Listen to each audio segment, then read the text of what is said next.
기독교 대한선교교회는 1901년 카우만과 길보른이라고 하는 분이 이 동양을 복음화하기 위해서 동양 선교회라고 하는 것을 조직을 하고 일본 동경에 동경 성서학원이라고 하는 곳을 세우고 복음 전파에 힘을 쓰면서 시작이 됩니다. 이때 동경 성서학원에 우리나라 젊은 청년 두 분이 가서 유학을 하는데 한 분이 정빈, 한 분이 김상준이라고 하는 분이 그곳에 가서 신학을 공부를 하고 돌아와서 지금의 서울시청 옆 애호개라고 불리우는 곳에서 북을 치면서 복음을 전하면서 우리 교단이 시작이 됐습니다. 그리고 한우리교회는 1917년에 영천 부근에 있는 공장에 다니는 여성 성도들을 중심으로 해서 중앙교회, 지금 서울중앙교회 한상호 집사님 분과 더불어서 예배를 드리면서 우리 한우리교회가 1917년 9월에 시작이 됐습니다. 이렇게 100년의 역사를 우리 한우리교회가 지내오면서 오늘로 이제 100주년을 끝마치게 되었습니다. 우리 한우리교회는 그동안 걸출한 목사님과 또 장로님들을 배출했습니다. 초대 담임 목사님은 최성모 목사님이셨고 또 2대 담임 목사님은 박현명 목사님이셨고 또 유세근 목사님이셨던 우리 한우리교회 담임 목사님이셨던 유세근 목사님은 이북으로 납북이 되어 순교하신 목사님으로 우리 교단에 알려져 있는 유명한 목사님이십니다. 또 교단적으로는 성결교회 사부이시며 우리 한국교회 초창기에 영적인 거장이었던 이명직 목사님이 우리 교회를 담임하셨고 지금 성결대학을 설립하셨던 김응조 목사님도 우리 교회에서 시무를 하셨고 19대 담임 목사님이셨던 이명재 목사님과 지금 원로 목사님이신 20대 백장은 목사님께서 한우리교회를 담임하시면서 한 시대를 풍미하고 한우리교회 성장의 견인차 역할을 하신 거목들이십니다. 특별히 최성모 목사님, 이명직 목사님, 김응조 목사님, 이 백장은 목사님은 우리 교단의 행정수장이라고 할 수 있는 총회장의 역할을 잘 감당하셨던 목사님들이셨습니다. 그리고 평신도 수장인 장로부청회장으로는 이동수 장로님과 지금 우리 교회 원로 장로님이신 박용남 장로님과 같은 분들이 이 교단을 위해서 수고해 주셨습니다. 그리고 그 밖에도 우리 한우리교회는 협동 목사님이신 유석성 교수님이 서울신학대학 총장과 또 지금은 안양대학 총장으로 재직 중에 계시고 현 교단 총무이신 김진호 목사님은 우리 교회 협동 목사님으로 재직하고 계십니다. 그리고 또 장로님들 가운데서는 선교의 열심을 품고 해외 교회, 국내 교회를 개척하는 일에 애를 써주셨고 헌신해 주셨는데 해외 교회는 윤승하 장로님께서 헌금하신 것으로 페루의 만차이 교회가 세워졌고 인도의 첸나이 교회 등 여러 지교회들이 김일용 장로님의 노고로 헌신으로 그리고 국내외 선교의 박주열 장로님께서 수고를 해 주셨습니다. 한우리교회가 4차 성전으로 이곳 새성전인 도곡동에 자리를 잡은 것이 1983년도입니다. 5월 8일 입당 예배를 드리고 2003년도에는 우리 교회 맞은편에 있는 비전센터를 건축합니다. 그리고 100주년인 올해를 위해서 2015년부터 한우리교회는 비전 헌금을 실시해서 교회 바로 옆에 있는 부지 100평을 32억에 구입을 해서 100주년 기념관으로 사용하고 있고 또 선교센터를 하나 구입을 해서 게스트하우스와 부목사님 사택과 유아부 예배실로 사용하고 있습니다. 이 100주년 기념관을 살 때에 32억 중에 10억은 그 집 원전 주인이 가지고 있던 부채를 우리가 떠안고 샀는데 여러분들이 이 비전 헌금을 열심히 해주셔서 100주년 행사를 다 치르고 그리고 남은 돈으로 그 10억도 갚았습니다. 그리고 기념음악회와 전교인 수련회, 체육대회, 성지순례, 도서지역교회 승합차 지원, 이런 뜻깊은 일들을 100주년 사업으로 잘 감당하고 은혜 가운데 마쳤습니다. 2017년은 한우리교회의 역사적인 100주년의 기념의 해였습니다. 여러분들이 지금까지 제가 설명해드린 것을 보시면서 우리 교회 창립 100주년이라고 하는 역사적인 시간에 우리가 신앙생활을 했다고 하는 것이 얼마나 감사하고 고마운 일인지 저는 여러분들과 함께한 2017년이 너무나 감사하고 고맙고 기뻤습니다. 그리고 이 100주년을 위해서 우리 장로님들을 비롯한 권사님들과 우리 집사님들이 너무나 헌신을 많이 해주셨기에 제가 몸둘 바를 모를 정도로 감사하고 고맙습니다. 저를 너무 많이 도와주셨습니다. 그래서 이제 이 100주년 행사를 모두 마치고 주님 앞에 보고하면서 온 성도들에게 또 보고를 드립니다. 이 자리를 빌려서 수고하신 여러분 감사와 노고에 치하를 드리고 우리 하나님께서 여러분들에게 의의 면류관, 생명의 면류관으로 갚아주시고 채워주실 줄 믿습니다. 교회 일을 위해서 내일처럼 생각하고 띄워주신 여러분들이 계셨기 때문에 담임 목사로서 저도 행복하고 기쁜 마음이었습니다. 오늘 본문 이 말씀은 솔로몬이 성전을 봉헌하고 하나님 앞에 드리면서 하늘을 향해 손을 펴고 하나님께 기도한 기도문입니다. 이 가운데 저의 마음을 움직인 말씀이 있었는데 39절의 말씀입니다. 주는 계신 곳 하늘에서 들으시고 사하시며 각 사람의 마음을 아시오니 그들의 모든 행위대로 행하사 갚으시옵소서. 주만 홀로 사람의 마음을 다 아심이니이다. 이렇게 말씀하고 있는데 이 말씀을 보면서 저는 참 큰 충격을 받았습니다. 요즘 젊은 사람들 말처럼 심쿵했습니다. 우리 수고와 헌신을 하나님이 기억하시고 그것을 그 행위대로 갚아주신다고 약속하시는 말씀인 것 같아서 저는 이 약속의 말씀을 굳게 믿고 여러분들에게 말씀드려야 되겠다는 생각을 했습니다. 그러면서 우리가 200년을 향해서 나아가는 이 신앙의 모습은 어떤 모습이어야 될까? 이제 1월 2일부터 시작되는 특별 새벽 기도회 때도 신앙의 방향성을 유지하라고 제목을 정했는데 우리가 열심 있는 신앙으로 여기까지 달려왔는데 그냥 열심 있는 신앙으로만 달려갈 거냐? 아니다. 이 열심 있는 신앙의 방향을 제대로 설정하고 달려가야 되지 않겠느냐? 이런 생각을 했습니다. 그런데 오늘 이 솔로몬의 기도문을 보면 열심 있는 이 신앙이 어디로 달려가야 되는지 그 방향에 대해서 분명하게 말씀을 하고 있는데 그 첫 번째가 오늘 기도문에 제일 많이 나오는 말씀이 뭐냐면 성전을 향하여 라고 하는 말씀이 제일 많이 등장을 합니다. 42절 말씀에도 보면 주의 펴신 팔의 소문을 듣고 와서 이 성전을 향하여 기도하거든 이라고 하는 말씀이 나옵니다.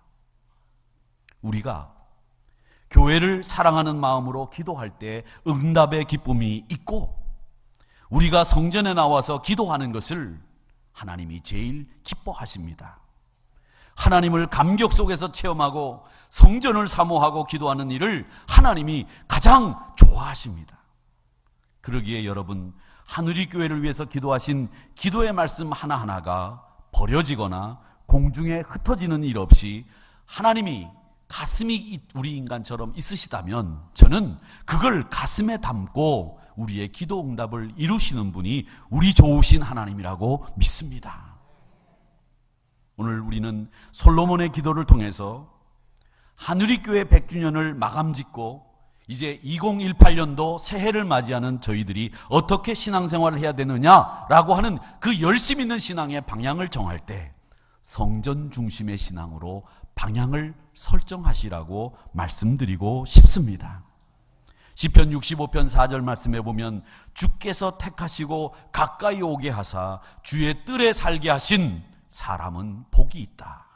우리가 주의 집 곧 주의 성전의 아름다움으로 만족한다. 이렇게 말씀하시고 있습니다. 사랑하는 성도 여러분, 성전을 향하여 여러분의 신앙을 꼭 방향을 딱 설정하시기를 축원합니다. 우리 신앙은 성전이 중심입니다. 교회가 중심입니다. 이 교회라고 하는 것이 건축물도 포함되지만 여러분 한 분 한 분이 교회입니다.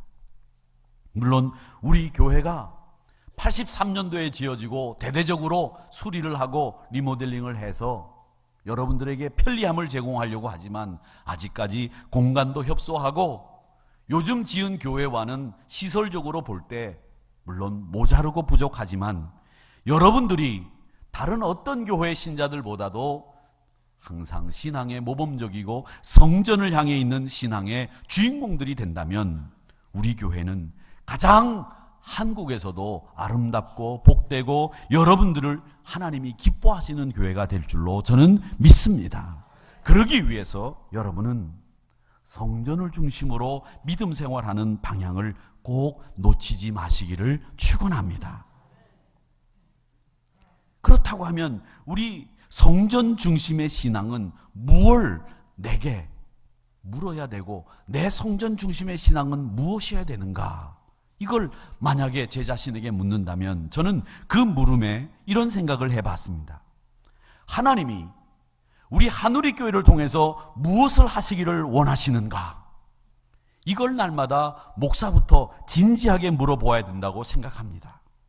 이 시대에 한우리교회가 왜 이곳에 있어야 하는지를 물어야 하고 답을 해야 합니다. 그 답엔 저는 교회다움이라고 생각을 했습니다. 교회다움을 잃지 말아야 됩니다. 이 교회다움은 뭐냐면 다른 게 아니에요. 십자가를 붙드는 일입니다. 그것이 교회다움이에요. 교회답다는 말을 우리는 들어야 됩니다. 예전에 제가 처음 우리 큰아이에게 제가 쓰던 핸드폰을 줬어요.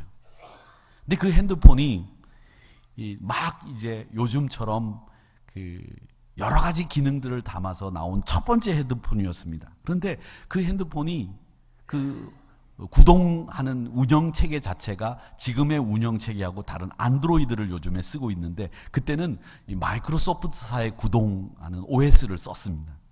벅벅거리고 잘 되지 않았어요. 그래가지고 그걸 가지고 스트레스를 많이 받았던 모양이에요. 그러다가 처음 그 사과를 한쪽 깨물어 먹은 회사에 핸드폰을 샀는데 그 핸드폰을 들더니 뭐라고 그러냐면 야, 애플답다 이런 얘기를 하더라고요. 애플답다라는 말은 그 애플이라고 하는 회사를 만든 그 창업주의 정신, 가치, 그의 철학이 담겨 있다라고 하는 뜻입니다. 우리 교회가 교회답다라는 말을 들으려면 예수님의 생각, 예수님이 우리에게 원하시는 사명, 그걸 감당하고 있을 때에 우리가 교회다움을 회복하고 잃지 않을 수 있다는 겁니다. 이게 바로 성전을 향해 있는 신앙인 모습, 우리의 모습이어야 된다는 겁니다. 34절 말씀에 보면 주는 하늘에서 들으시고 주의 백성 이스라엘의 죄를 사하시고 그들의 조상들에게 주신 땅으로 돌아오게 하옵소서라고 말씀하셨는데 하나님이 약속하신 땅으로 돌아갈 것을 기도하고 있습니다. 여러분, 우리의 교회다움을 잃지 않는 신앙, 그리고 우리가 있어야 될 자리, 우리가 돌아갈 자리가 있다고 하는 것을 깨닫는 이런 신앙인이 바로 성전을 향해서 신앙생활하는 우리의 모습이어야 된다고 생각을 하고, 이런 신앙생활을 우리 사랑하는 성도님들이 2018년도 그리고 앞으로 200년을 향해서 나가는 여러분들의 신앙의 방향으로 설정되기를 축원합니다. 또 하나, 이 100주년을 보내면서 다시 우리가 방향을 설정해야 될 것은 여호와를 경외하는 신앙의 주인공이 되어달라는 부탁을 드리고 싶습니다. 우리 하나님은 나보다 나를 더 잘 아시는 분입니다. 특히 우리가 어디가 약한지, 우리가 얼마나 허물이 많은지 나보다 나를 더 잘 아시는 분입니다. 그렇기 때문에 하나님은 나에게 너 허물 많아, 너 부족해, 이걸 이야기하시는 분이 아니라 나를 향해서 너 부족하고 허물 많지만 나만 꼭 붙잡아, 나를 의지해, 이렇게 말씀하시면서 우리를 불쌍히 여겨주시는 분이 우리 하나님이신 줄 믿습니다. 우리 인간은 풀과 같은 존재예요. 이슬 같은 존재예요. 아침 해가 돋으면 어디론가 사라져버리는 그런 존재가 바로 우리들입니다. 우리가 뭐가 그렇게 대단하겠습니까? 약합니다. 그런데 그 약함을 하나님이 책망하지 않으시고 우리를 향해서 이렇게 말씀합니다. 창룡아, 나 붙잡아라. 나를 의지해라. 내가 너의 힘이 되어주겠다. 이렇게 말씀하시는 겁니다. 이게 바로 여호와를 경외하는 신앙, 하나님만을 두려워하는 신앙입니다. 이 신앙이면 이게 신앙으로 설명이 다 끝나는 거예요. 하나님을 경외하는 사람은 하나님을 경외하지 않는 사람과 다른 점이 있는데, 늘 하나님을 경외하는 사람은 거룩하게 살려고 애쓰고 자기의 허물 많은 모습을 버리려고 몸부림치는 사람들입니다. 우리가 연약해서 죄를 범할 때도 있지요. 그런데 하나님을 경외하기 때문에 발버둥 치는 거예요. 그걸 하나님이 기뻐하시는 거지 우리의 완전한 모습을 하나님이 기뻐하시는 게 아니에요. 물론 완전한 모습을 왜 기뻐하지 않으시겠어요? 그런데 그 완전한 모습을 기뻐하는 것보다도 하나님이 더 기뻐하시는 것은 내가 부족하고 허물 많다고 하는 것을 깨닫고 하나님을 붙잡으려고 안간힘을 쓰는 것, 그 여호와를 경외하는 신앙을 하나님은 좋아하신다는 겁니다. 그러기에 우리 믿음의 위인들을 한번 보세요. 다윗, 그런 죄를 저질러도 어떻게 그런 죄를 저질러요? 사람을 죽이고 남의 아내를 뺏고, 아브라함, 이삭도 자기가 살기 위해서 자기가 보호해야 될 아내를 누이라고 거짓말하고, 이런 일들을 얼마나 많이 저질렀습니까? 그런데 성경을 보면 그런 일에 대해서 하나님은 그 믿음의 위인들에게 한 번도 책망하지 않으셨어요. 도리어 그들의 연약함을 아셨기에 그들을 끝까지 사랑하시고 끝까지 자비를 베푸셔서 그들을 붙잡아 주셨습니다. 그들이 하나님만 의지한다면 하나님은 책망하시는 것이 아니라 사랑하시는 분이라고 하는 것을 여실히 보여주셨습니다. 여호와를 경외하는 것이 무엇입니까? 시편 111편 10절 말씀에 보면 하나님을 경외하는 것이 지혜의 근본이라. 근본이라. 하나님을 경외하는 것이 지혜의 근본이라. 여러분, 하나님을 경외하며 사는 사람들은 여러분들이 지혜로운 사람이 된다는 겁니다. 지혜로운 거? 저는 그게 똑똑하고 잘나고 그런 게 지혜로운 거라고 생각하지 않아요. 신앙인의 지혜라고 하는 것은 뭐냐? 그건 사랑의 수고입니다.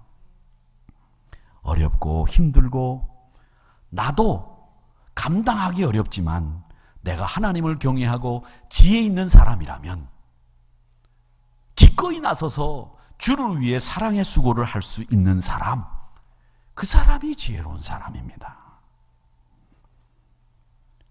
앞으로 한우리교회가 나갈 200년, 여러분이 내일부터 맞이하게 될 2018년도는 바로 하나님을 경외하는 신앙의 자세를 지켜나가는 방향으로 설정하시기를 축원합니다. 그 사람이 지혜로운 사람이요, 그런 사람은 사랑의 수고를 아끼지 않고 주를 위해서 던져내는 사람들입니다. 이 사랑의 수고는 선택이 아니라 필수입니다. 절에 가면 부처님이 있습니다. 부처님이라고 해야 되죠. 어떤 목사님은 스님이라고 해서도 안 된다, 그렇게 이야기하시죠. 스님이라고 하지 말고 그냥 스라고 얘기해야 된다, 이렇게 얘기하시는 분들이 있는데, 그래도 그건 뭐 좀 아니라고 하고 님자를 붙여드리는 게 예의상 도리라고 생각을 합니다. 부처님이 거기 계세요. 다른 종교들도 보면 다 형상들이 있어요. 근데 어떤 목사님이 그런 얘기를 하더라고요. 교회 가면 십자가밖에 없고 하나님의 형상이 없다. 왜 하나님의 형상이 없는 줄 아느냐? 너희들이 하나님의 형상이 되라는 메시지라는 거예요. 그게 내가 하나님의 형상이 되어서 많은 사람들에게 하나님을 보여주는 사람이 되라, 그런 뜻에서 교회는 십자가밖에 없다. 그 목사님의 간증 중에 전도사 시절에 초등부를 맡아서 사역을 하시는데 어느 정말 아이들을 잘 가르치는 선생님이 한 분 계셨대요. 그분 선생님은 어떻게 아이들을 가르치는가 보려고 전도사님이 공과 공부 시간에 이렇게 공과 공부하는 데를 이렇게 돌아다니면서 이렇게 관리도 하고 이렇게 보셨답니다. 근데 지나다 보니까 그 반 학생들끼리 대화를 우연히 엿듣게 되셨어요. 그 대화에 이 목사님의 목회관이 바뀐 거예요. 아이 하나가 대화 중에 친구에게, 야, 예수님이 어디 계시냐? 보이지도 않는데. 그랬더니 그 이야기를 들은 아이가 자기 선생님을 손가락으로 가르치면서, 예수님 저기 계시잖아. 예수님 저기 계시잖아. 그렇게 대답을 하더라는 거예요. 예수님처럼 신앙생활하는 교사를 어린아이들은 예수님처럼 보고 있었던 거예요. 그 이야기를 들은 목사님은 충격을 받으신 거죠. 그 교사를 통해서 새로운 신앙을 배우셨다는 겁니다. 여러분, 요즘 우리 살고 있는 세상이 다 상대주의에 휩쓸려 있어요. 세계가 좁아지고 문화와 인생관이 자주 접촉하면서 이런 생각들을 합니다. 야, 너는 너고 나는 나야. 절대 가치가 없어요. 그러니까 너는 진리라고 하더라도 난 진리 아니야. 난 진리라고 생각 못해. 이렇게 생각하는 분들이 다 생겼어요. 너만 힘 있냐? 나도 힘 있다. 이런 생각들 하고요. 또 너만 잘났냐? 나도 잘났다. 이런 생각들을 다 가지고 있단 말이죠. 그러다 보니까 사람들이 다들 그 인생의 의미를 찾거나 누군가 모델로 삼아서 내가 저분을 닮아야 되겠다고 이렇게 이야기하는 사람들도 별로 없어요. 그러다 보니 온통 어두움, 절망만 자리 잡는 마음들이 우리 현대인들 속에 자리 잡게 됐습니다. 한마디로 얘기하면 자기밖에 모르는 시대가 돼버렸어요. 신앙도 하나님도 예수님도 자기 필요에 따라서 주물렀다 놨다, 주물렀다 놨다, 이렇게 만들었다 저렇게 만들었다는 이런 시대가 되고 말았단 말입니다. 자기밖에 모르는 시대. 이게 상대주의가 만든 우리가 살고 있는 시대의 병폐예요. 얼마 전에 포항에서 큰 지진이 나지 않았습니까? 제가 포항에 있는 목사님들에게 전화를 걸어서 어느 교회가 피해를 입었는지 좀 전화도 해보고 알아봤는데, 지난 주일날 우리 교단에 한 30여 분 목사님들이 모이셔서 교단 현안에 대해서 논의하고 같이 기도하는 시간을 가졌었는데, 그 포항에서 올라오신 목사님 한 분이 그런 얘기를 하는 거예요. 포항이 지금 큰 문제라는 거예요. 그게 무슨 문제냐? 지진 때문에 문제냐? 아니게 지진이 문제가 아니라는 거예요. 각 단체에서 성금이 답지 않으니까 뭐 물품도 막 오고 막 그러다 보니까 아예 먹고 놀 요량으로 피해를 보지 않았으면서도 피해를 본 것이냐 거짓 신고를 하고 그 임시 거처에 와서 사시는 분들이 생겼대요. 그래가지고 이분들은 자기 집도 있으면서 피해를 받은 양 거기 와가지고 주는 물건 다 받고 담요 받고 물 받고 뭐 음식 받고 그러면서 하는 소리가, 야, 삼시세끼 밥 안 하고 여기 와서 먹으니까 참 좋다 이러면서 하루 종일, 죄송합니다마는 화투하다가 저녁 때 되면 집에 가고 싶으면 집에 가고 거기서 자고 싶으면 자고. 그래서 포항시 공무원들이 지금 이 구호하는데 힘을 쓰는 게 아니라 정말 이분이 피해 주민인지 아닌지 그걸 선별하는데 지금 신경을 쓰고 있어서 이거 어떻게 하면 좋으냐라고 하는 씁쓸한 이야기를 하시는 것을 들었습니다. 여러분, 어떻게 그런 상황에서 자기 삼시세끼 밥 안 하고 편하다고 거기 가서 밥을 먹을 수 있습니까? 그 어려움 당한 사람들이 있는데, 저는 항상 그런 생각을 합니다. 우리 교회가 좋은 교회를 넘어서 나누는 교회 되자고 큰 표어를 가지고 지금까지 달려왔는데, 이 좋은 교회를 넘어서 나누는 교회가 되기 위해서 우리가 꼭 지켜야 될 원칙이 두 가지가 있다. 하나는 우리가 나누면서 그 나누는 것을 가지고 우리 자랑하지 말자. 그건 우리가 마땅히 해야 될 일이다. 신앙에 자고하지 말자. 무슨 큰 일이라 한 것처럼 자랑하고 떠들고 광고하고 그러지 말자는 거예요. 또 하나, 받는 분들이 그 받는 것을 통해서 정말 회복되고 정말 세워지는 일이 되도록 정말 그분에게 필요한 도움을 줘야지 몹쓸 도움이 돼서는 안 되겠다라고 하는 두 가지 원칙만큼은 좋은 교회를 넘어서 나누는 교회가 지켜야 될, 틀림없이 지켜야 될 원칙이다. 그런 생각을 합니다. 제가 전에 목회하던 교회에서 어르신들에게 그 500원씩 나눠드리는 일을 했었어요. 근데 그 500원씩 받는 어르신들이 옆에 저희 교회가 있던, 예전 목회하던 그 교회 주변에 성공회 성당이 있고 그리스 종교회가 있고 성당이 있고 장로교회가 있고 저희 교회가 있어서, 저희가 그 있던 그 전에 목회하던 교회 주변에 교회, 성당, 뭐 정교회, 성공회 쫙 다 모여 있었어요. 그러니까 목요일 날, 수요일 날 요때는 다들 구호품을 나눠주는 시간들인 거예요. 근데 목요일 날 저희가 나눠주는 시간 바로 전에 성당하고 장로교회에서 그렇게 돈을 나눠주는 시간이 있었어요. 그러니까 그걸 받고 난 뒤에 저희 교회로 오는데, 저희 교회가 제일 늦게 주는데 그 시간에 맞춰서 오려고 그냥 신호등도 안 지키고 무단횡단하다가 교통사고가 났어요. 그래서 구청에서 목사님, 그 500원 주는 거 하지 마십시오. 괜한 어르신들 돌아가시게 만드는 일이 됐는데 그거 왜 줍니까? 그래가지고 구청에서 나서서 주지 말라고 하는 거예요. 참 그 얘기를 들으면서 기가 막히더라고요. 서로 먼저 받으려고 법도 없고 자기 이익만 추구하는 그런 몹쓸 도움을 해야 되는가라는 생각을 해봤습니다. 그러니까 우리가 지혜가 여러 분야에 필요하다는 것을 저도 그때 깨달았는데, 이 지혜는 여호와를 경외하면서부터 출발합니다. 그리고 그 여호와를 경외하면서 출발하는 이 지혜는 사랑의 수고가 항상 따라야 한다고 하는 사실을 오늘 이 말씀을 통해서 배웁니다.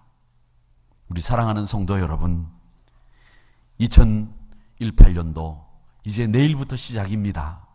여러분 신앙의 방향을 잘 설정하시되 성전을 향하는 여러분의 신앙으로, 여호와를 경외하는 여러분의 신앙으로 열심히 있는 그 신앙을 딱 방향을 잡으시고 달려나가시는 저와 여러분이 되시기를 주님의 이름으로 축원합니다. 우리 다 같이 일어나셔서